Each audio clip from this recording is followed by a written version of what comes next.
Cyber ఉచ్లో MLA ఎవరి MLA తెలుసా? Janagama MLA Palla Rajeshwar Reddy. ఆయన ఏం చేసిండు ఒకసారి చూడండి. వికసిత్ భారత్ స్కీమ్ పేరిట బురిడి నేరగాళ్ళు ఎంత కొల్లగట్టారంటే ఒకసారి చూద్దాం. సో రాష్ట్రానికి చెందినటువంటి ఓ ఎమ్మెల్యే, ఎవరు? జనగామ ఎమ్మెల్యే పల్లా రాజేశ్వర్ రెడ్డి సైబర్ నేరగాళ్ళ ఉచ్చులో చిక్కున్నాడు. గుర్తు తెలియని వ్యక్తి కాల్ చేసి తనకు తాను Telangana finance department additional secretary అనంతరామరెడ్డిగా పరిచయం చేసుకున్నాడు. వికసిత్ భారత్ పథకం కింద ఒక్కొక్కరికి 10 లక్షల వరకు రుణాలు ఇస్తామని నమ్మించాడు. అర్హుల జాబితాను వెంటనే పంపాలని, ఈరోజే చివరి తేదీ అని నమ్మబలికాడు. సో చూడండి ఎంత ఘోరంగా అది చేసిండో. నమ్మబలికితే నమ్మిండు అంటే ఒక ఎమ్మెల్యే నమ్మితే.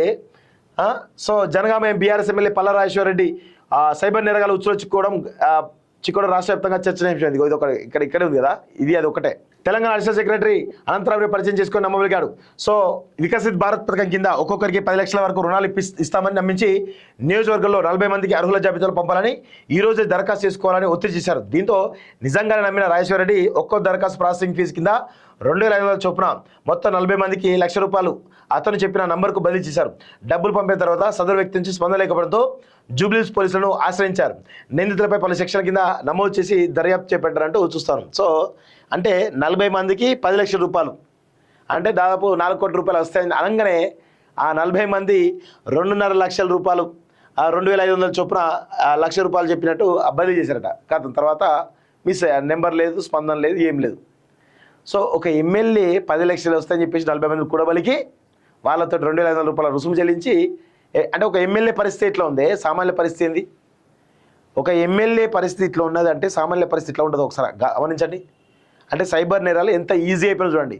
ఎవడైనా చేయొచ్చు అనేది చాలా స్పష్టంగా అర్థమైపోయింది. సో దీనికి సంబంధించి ఆల్రెడీ ఒకటి సర్క్యులేట్ అవుతుంది. ఇది పల్లరాజేశ్వర్ సంబంధించి. ఇగో సైబర్ మోసగాల చేతిలో మోసపోయిన జనగామ ఎమ్మెల్యే పల్లరాజేశ్వర రెడ్డి నుంచి ₹1,00,000 కాయేసిన కేటుగాడు. అయ్యమ్మ ₹1,00,000 పెద్ద ఏం కాలే.